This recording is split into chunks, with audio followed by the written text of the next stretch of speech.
Tinanong ni Ephra, ano ang balak mong gawin? Si Lin Tian ay ngumiti ng malamig at gumamit ng kanyang mga pangil upang hukayin ang kanyang balat, na nagdulot ng matinding sakit kay Ephra. Nakita ito ni Router at sumigaw siya ng galit, tinawag na monster si Lin Tian at inutusan itong huminto. Ngunit bago pa ito lumala, isang goblin ang sumugod at tumama kay Router ng malakas na suntok, galit na pinuri ang kanilang leader. Tumahimik si Router at tinitigan si Lin Tian, tinanong kung isa siyang matalinong goblin at kung naiisip ba niya ang magiging kahihinatnan ng pagdukot sa kanila. Sinabi ni Router na ang kanyang master ay isang sword saint na kayang lipulin ang buong tribo. Sumungaw ng isang ngisi si Lin Tian at sinabi niyang ang babae ay prey din niya, ngunit hindi pa ang tamang panahon. Bago siya umalis, inutusan ni Lin Tian ang mga goblin na alisin ang lahat ng bakas ng kanilang presensya. Inutusan niyang iligaya ang mga second-generation goblins upang maghanap ng maraming monsters sa kagubatan. Sinunod agad ito ng goblin. Alam ni Lin Tian na malaki ang magiging epekto ng pangyayaring ito at hindi siya titigil hanggat hindi niya napapa-evolve ang kanyang tribo bago dumating ang mga tao. Ngunit para sa ngayon, ang layunin niya ay paghihiganti. Pinipilit ipaliwanag na ang lahat ng kanyang ginawa ay para protektahan ang mga tao. Nanlumo si Lin Tian sa kasinungalingan ni Router. Alam niyang ang tunay na motibo ni Router ay ang itaas ang estado ng kanyang Night Order. Para sa kanila, mas madali ang pumatay ng mga monster kaysa magligtas ng mga tao, at marami na silang pinatay. Mas masahol pa sila kaysa sa mga monsters. Nagulat si Router at Ephra sa mga salitang ito. Hindi nila maintindihan kung paano nalaman ng goblin ang mga bagay na yon, ngunit tinapos na ni Lin Tian ang usapan. Sinabi niya na hindi siya katulad nila. Hindi niya kailangang patunayan na mabuti siya dahil siya ay likas na isang malupit na nilalang. Ngayon, gagamitin niya ang kanyang papel bilang isang malupit na nilalang upang magturo ng isang leksyon sa kanila. Si Ephra ay na-paralyze ng lason ng goblin, at unti-unting nawawala ang kanyang malay. Siya na ngayon ang target ni Lin Tian para sa paghihiganti. Alam ni Router kung ano ang susunod na mangyayari. Bagamat binugbog siya ng mga goblin, nagpilit siya at sumigaw. Nagmamakaawa kay Lin Tian na huwag gawing masama si Ephra, ngunit walang awa si Lin Tian sa kanyang mga kalaban. Sinabi niyang pagpapahirapan niya si Ephra para sa lahat ng sakit na pinagdadaanan niya, at ito pa lang ang simula. Hinawakan ni Lin Tian si Ephra at sinabi kay Router na buksan ang kanyang mga mata at mag-enjoy sa palabas. Ang kanyang mga goblin ay maglilingkod kay Ephra ng buong puso. Natakot si Router sa ideya na madungisan si Ephra ng mga maruruming kamay ng goblin. Ikalawang araw mula nang mahuli si Lin Tian at Ephra at dalhin sa tribo ng mga goblin. Mataas na ang araw at nagpapalit-palit na ng mga gwardya ng goblin. Isang goblin ang lumabas mula sa tent, mukhang nasisiyahan matapos torturein si Ephra. May isa pang goblin na nagmamasid sa kanya nang may pag-aalala at pinaalala sa kanya na inutos ng pinuno na huwag patayin si Ephra. Sumagot ang masayang goblin na siya ay buhay pa.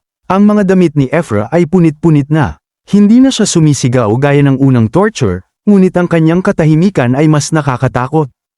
Pinipilit ni Router na magpataw ng lakas upang ipakita kay Ephra na hindi siya nag-iisa. Manatiling matatag, huwag sumuko, ang bulong ni Router kay Ephra. Malapit na tayong mailigtas, ngunit binugbog si Router ng isang goblin dahil sa pakikipag-usap nang hindi siya pinapayagan.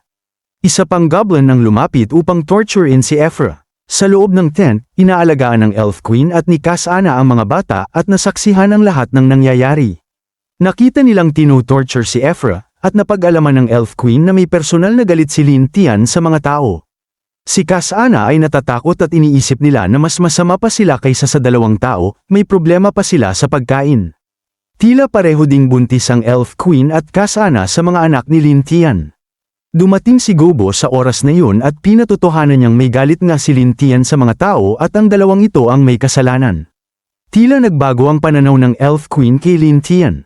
Inisip niyang siya ang pinaka-unique na goblin na nakita niya, isang goblin na puno ng paghihiganti at kayang gumawa ng kahit anong bagay.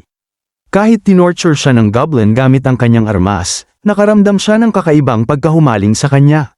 Ang imahe ng isang marangal na elf ay nawasak sa mata ng Elf Queen. Si Kasana, na nasa tabi niya, ay tila hindi na alintana at parang masaya sa pagkakaroon ng pang-aabuso ni Lin Tian. Balik kay Lin Tian, isang goblin ang mabilis na pumasok upang ipaalam sa kanya na bumalik na ang mga second-generation goblins. Nagulat si Lin Tian sa balita. Bumalik ang mga second-generation goblins dala ang mga loot mula sa iba't ibang monsters. At sinalubong sila ng masigabong palakpakan ng ibang goblin. Isang goblin na may laki at level 33, na may titulong Son of Elf at Monster Hunter, ay agad na lumapit kay Lin Tian. Ang goblin ay may 470 HP, 142 strength, 168 defense, at maraming skills, kaya't ang kabuuang lakas niya ay umaabot sa 500. Pleased si Lin Tian sa mga second generation goblins dahil sila ay naging malalaking goblins matapos makatawid sa level 30. Tinanong ni Lin Tian kung bakit sila bumalik ng maaga at kung naging matagumpay ba ang kanilang pangangaso. Sinabi ng goblin na nakuha nila ang lahat ng mga malapit na monsters at napilitang maglakbay pa ng mas malayo sa kanlurang kagubatan. Ngunit nakatagpo sila ng isang tribo ng mga giant goblins na pumatay sa mga maliliit na tribo ng goblin. Natuwa si Lin Tian. Hindi dahil natakot siya, kundi dahil sa excitement na maaari niyang makuha ang kanilang pinuno at makagawa ng third generation goblins na kayang lumaban sa mga tao. Habang naririnig ni Rotor ang mga salitang ito, tumawa siya ng malakas at sinabing magdamdam na lang si Lin Tian, at malapit na ang kanyang kamatayan. Sinabi niya na kahit pa lumakas ang mga goblin, madali pa ring matatalo ang mga ito ng mga knights. Tumitig si Lin Tian kay Rotor nang may nakakatakot na tingin.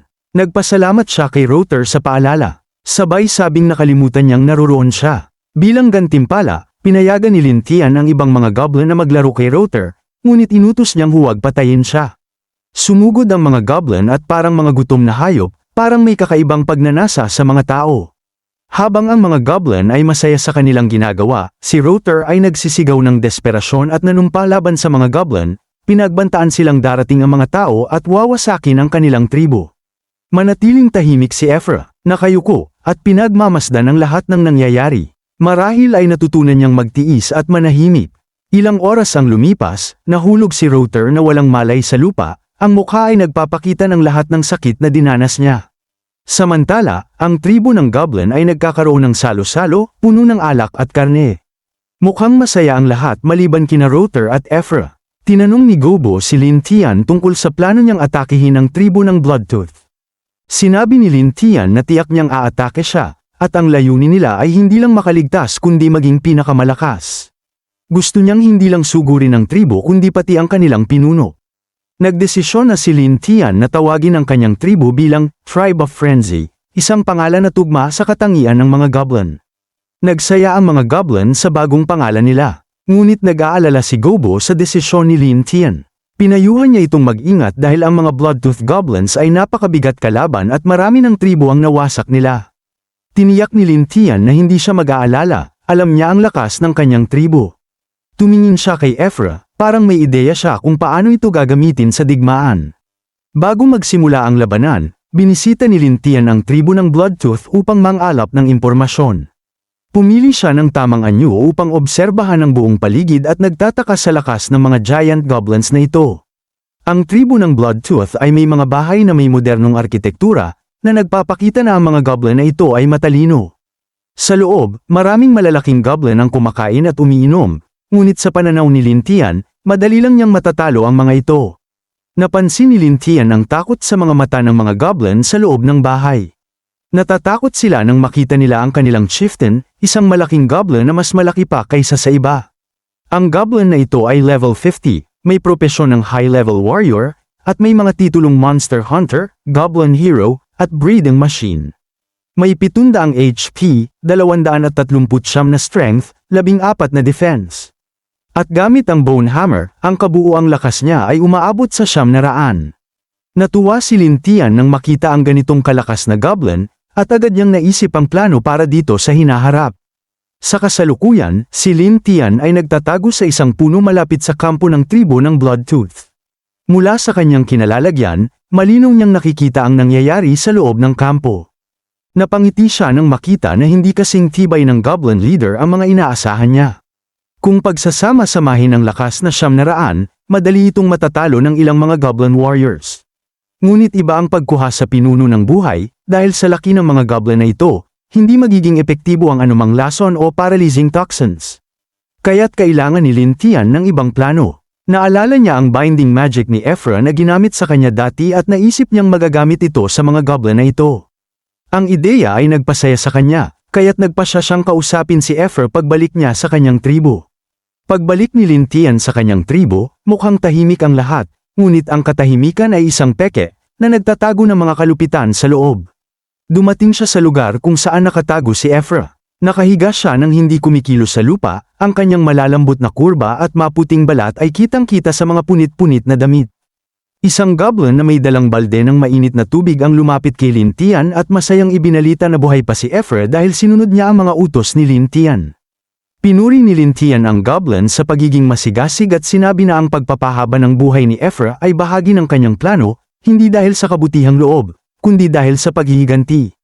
Ang pagdurusa na dinaranas ni Ephra ay hindi pa sapat kumpara sa lahat ng ginawa ni Ephra sa kanya. Nilapitan ni Lintian si Ephra, na nakahiga lang at umuungol. Tila hindi na siya lumalaban, humihiling na sana mamatay na siya upang makapagbayad sa kanyang mga kasalanan sa harap ng banal na ina. Naupo si Lintian sa tabi niya at ginamit ang isang mainit na tela upang panasan siya.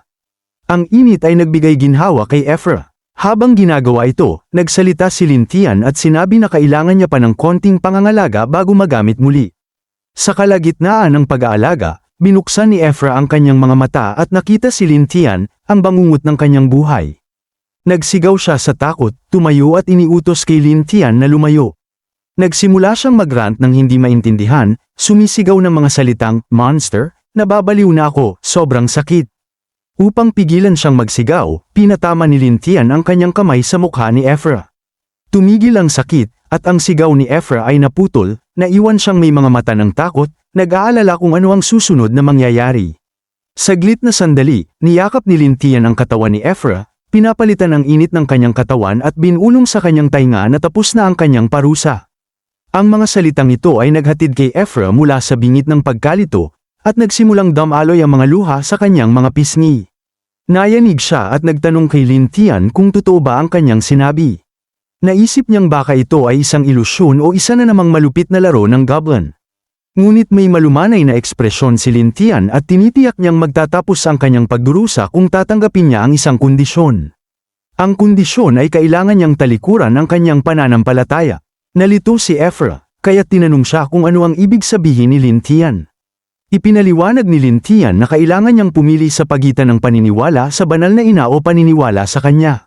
Sinabi ni Lintian na maaari siyang maging alaga niya at makatakas sa lahat ng pagdurusa. Habang nagsasalita, hinaplos ni Lintian ang ulo ni Ephra, parang isang alaga. Agad na nagdesisyon si Ephra. Hinawakan niya ang kamay ni Lintian at nagsimulang dilaan ito. Ang kilos niyang ito ay hindi maipaliwanag na nakakaakit. Ipinakita niyang magagawa ng goblin ang lahat ng nais niya at hindi siya lalaban. Pinuri ni Lintian ang pagpili ni Ephra, at sinabi niyang bilang gantimpala, siya lang ang magiging master ni Ephra, ang tanging dapat pagsilbihan. Binigyan pa siya ng bagong pangalan, Little, salungguhit. Tama nga ang sinabi ni Lintian, nabasag na ang espiritu ni Ephra at ganap na niyang tinanggap ang pagiging alipin. Nagpakita siya ng masayang mukha nang tinawag siyang master, at nagsimula siyang mag-bark na parang isang tuta. Natuwa si Lintian at bilang gantimpala, dinala niya si Ephra sa isang batya ng bato. Wala nang kahihiyan si Ephra sa kanyang hubad na katawan. Handang-handa na siyang magpasikat kay Lintian at magpasalamat sa banal na ina, na tila binigyan siya ng lahat ng ito. Hinayaan niyang magsilbi siya kay Lintian, tila walang pakialam sa kung anuman. Sa puntong ito, nagsimula na si Lintian na isagawa ang kanyang plano. Tinanong ni Lintian si Ephra kung gagawin niya talaga ang lahat para dito, at mukhang nagkataon lamang na kailangan niyang gumawa ng isang bagay. Ipinakita ni Lintian kay Ephra kung paano gamitin ang Holy Light Technique, na siya mismo ang nagbigay ng pangalan. Sinabi ni Ephra na kaya niyang gamitin ang Holy Light, ngunit hindi niya alam kung anong klaseng likha ang nais nito. Pagkatapos ipaliwanag ni Lintian kung ano ang gusto niya, parehong tumayo sa harap ng isang pedestal ng bato kung saan nakalagay ang isang aklat. Iyon ang kailangan ni Ephra upang may sigawa ang spell. Sinabi ni Ephra na naiintindihan niya ang kailangan niyang gawin, at agad siyang nagsimula magbasa ng incantations. Isang nakakabighaning tanawin ito, nagpapaalala sa atin na ito ay isang mundo ng mahika at hindi lang tungkol sa kalaswan. Mabilis na lumitaw ang isang malaking cage ng Holy Light sa harap nila. Ito mismo ang inaasahan ni Lintian. Pinuri niya si Ephra para sa magandang trabaho, at pagkatapos makumpleto ang kanyang misyon. Dinala ni Lintian ang kanyang alaga para sa isang lakad. Hindi aksidente na napadpad sila malapit sa cell ni Rotor. Nang makita ni Rotor si Ephra na malayang naglalakad at mukhang maganda ang kalusugan, natuwa siya at sumigaw na tinanong kung gumaling na siya. Hiniling niyang agad na sirain ang goblin at gamitin ang kanyang kapangyarihan upang pagalingin siya. Ngunit si Lin Tian ay ngumisi at pinakita kay Rotor na ganap nang nasakop si Ephra. Hindi makapaniwala si Rotor. Paano posibleng ang isang temple priestess ay matatalo ng goblin? Para patunayan ang kanyang sinabi, lumuhad si Ephra at dinilaan ang mga sapatos ni Lin Tian. Maligaya si Lin Tian at tinanong si Ephra kung sabihin kay Rotor na ginagawa niya ito ng kusa. Agad namang kinumpirma ni Ephra ang mga salitang yun at sinabi na lahat ng ginagawa niya ay kusa niyang isinusuong. Tuldok. Ang mga salita at kilos ni Ephra ay bumasag sa puso ni Rotor. Alam niyang ang tanging kinabukasan ng mga goblin ay ang kanilang pagkalipol. Ang tanging dahilan kung bakit kayan mga goblin nabubuhay ay para paglaruan at patayin ng mga tao, papatayin kayo ng mga tao ng templo. Maraming salamat sa panunood. Kung nagustuhan mo ang video, huwag kalimutang mag-like, mag-subscribe, at i-click ang bell icon para updated ka sa mga bagong kwento.